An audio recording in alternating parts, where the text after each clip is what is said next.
eu sou a professora Kielce Meyer. Na aula de hoje falaremos sobre probabilidade. Mas antes de entrarmos no conceito de probabilidade, vamos refletir sobre algumas questões. O que será mais provável acontecer? Cair um raio na minha cabeça ou eu ganhar na Mega Sena? Então, pensa aí. Agora, o que isso tem a ver com probabilidade? Probabilidade tem a ver com chances de um evento acontecer. Quanto maior o número de chances, maior é o quê? A probabilidade. Ih, bugou aí na sua cabeça? Então, vem comigo entender melhor esse conceito através dos exemplos dos slides. Joana tem um pote com bolinhas de gude nas cores vermelha, verde e amarela. De olhos fechados, ela irá retirar uma bola. Que cor tem mais chance de ser retirada? Lembra da chance? Então, pensa aí, qual tem mais cor? Mas nós temos 4 alternativas. Qual que a gente já pode descartar de cara? Todas têm chances iguais. Por quê? Porque tem quantidades diferentes para o vermelho, para o amarelo e para o verde. Desses que sobraram, que tem mais quantidade é a vermelha. Então, que tem mais chances de ser retirada é a vermelha. Agora, e se ela quiser tirar uma que tem menos chances de ser retirada? É a que tem menos quantidade. Gente, qual que tem menos quantidade aí? A amarela. Vamos pensar. Quantas bolas nós temos no total nesse pote? São 6 bolas vermelhas, 3 bolas verdes e uma amarela. Somando, são 10 bolas. Então, qual é a chance de sair uma bola vermelha? Pensa, 6 de 10. Agora, qual é a chance de sair uma bola verde? 3 de 10. E qual é a chance de sair uma bola amarela? 1 de 10. Nesse caso, a palavra chance remete-se à ideia de quê? De probabilidade. Então, lembre, se você tem 6 vermelhas de um total de 10, a chance de sair uma bola vermelha é o quê? 6 de 10. E assim sucessivamente. Mas será que na probabilidade a gente fica escrevendo 6 de 10, 1 de 10, 3 de 10? Não, geralmente a gente escreve por fração. Vem comigo observar o detalhe. Você tem aqui, né, as bolas vermelhas, verdes e amarelas e as chances delas saírem. Mas a probabilidade, ela vai ser escrita em forma de fração. Então, 6 de 10 eu vou representar como 6 décimos. 3 de 10 como 3 décimos e 1 de 10 como 1 décimo. Então, nesse caso, a probabilidade ela vai ser escrita em forma de fração, onde o numerador são os casos favoráveis e o denominador vai ser o quê? A quantidade total. Como assim? Lembra das bolinhas? No caso da vermelha, você tem 6, de um total de 10. Então, fica o quê? A probabilidade de 6 décimos de sair uma bola vermelha. Se sair uma bola amarela, qual é a probabilidade? Você tem uma bola amarela de um total de 10. Então, você tem 1 décimo. Agora, para a gente poder entender melhor esse conceito, vem observar outros exemplos. Quantidade de casos favoráveis sobre quantidade de casos possíveis é como se escreve a probabilidade. Joana lançou um dado. Qual é a probabilidade de sair o número 3? Vamos pensar o seguinte, pode sair o número 1, pode sair o número 2, pode sair o número 3, pode sair o número 4, pode sair o número 5 ou o número 6. Nesse caso, ela quer a probabilidade de sair o número 3.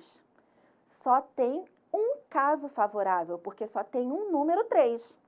E qual é a quantidade de casos possíveis? 6, porque nós temos o número 1, 2, 3, 4, 5, 6. Para colocar isso em forma de probabilidade, é o quê? Quantidade de casos favoráveis sobre quantidade de casos possíveis. Então, aí, nesse exemplo, fica 1 sobre 6, ou 1/6. Então, pessoal, é importante sempre você ver o seu espaço amostral. No caso do exemplo anterior, qual era o espaço amostral? Todos os números que um dado possui.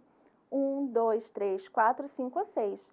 E para a gente descobrir a probabilidade de sair um número 3, a gente tem que ver o quê? Os casos favoráveis. Quantos números 3 existem num dado? Só existe um número 3. Então, caso favorável, 1. Casos possíveis, 6, porque são 6 números diferentes. Por isso, a probabilidade ficou de 1/6. Vamos ver mais um exemplo para poder ficar melhor esse conceito na sua cabeça. Joana lançou novamente o dado. Qual é a probabilidade de sair um número par?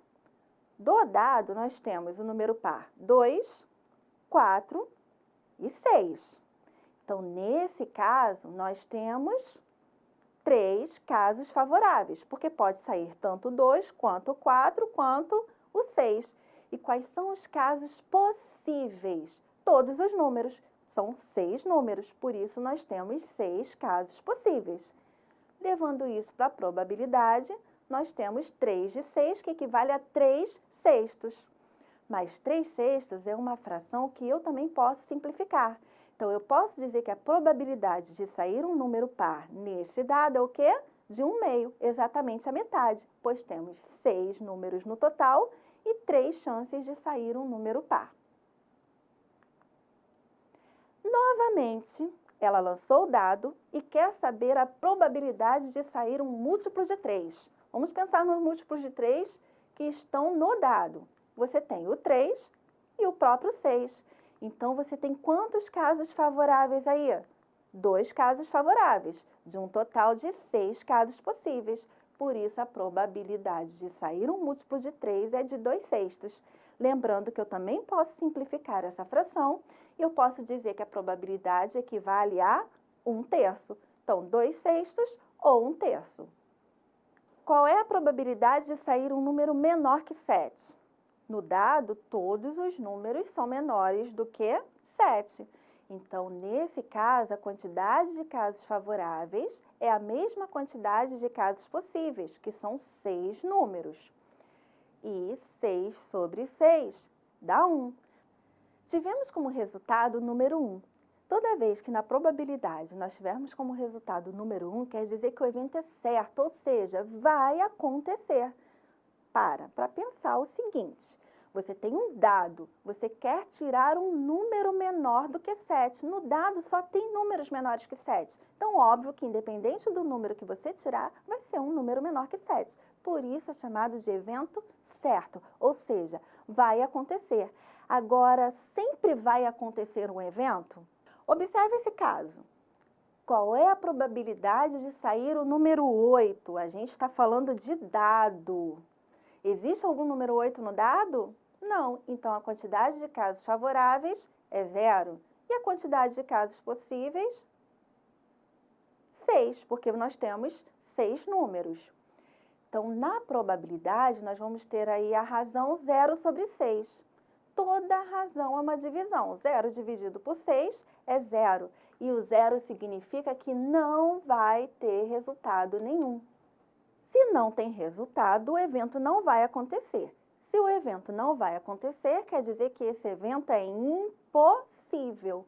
Então, lembre-se, você tem o evento certo, que é quando todas as quantidades de casos possíveis são iguais às quantidades de casos favoráveis, e você tem o evento impossível, que é quando a quantidade de casos favoráveis é 0, ou seja, não tem chance nenhuma de acontecer.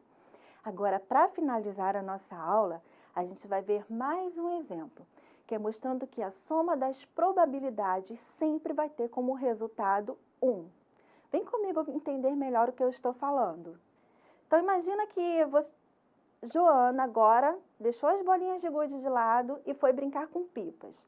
Ela tem 5 pipas vermelhas, 3 pipas verdes e 2 pipas azuis. Qual é a probabilidade de, ao pegar uma pipa, sair uma pipa vermelha? Lembra, como que eu calculo a probabilidade? Colocando a quantidade de casos favoráveis sobre a quantidade de casos possíveis. São 5 casos favoráveis, porque são 5 pipas vermelhas.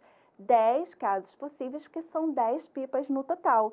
Então, a probabilidade de sair uma pipa vermelha é de 5 décimos.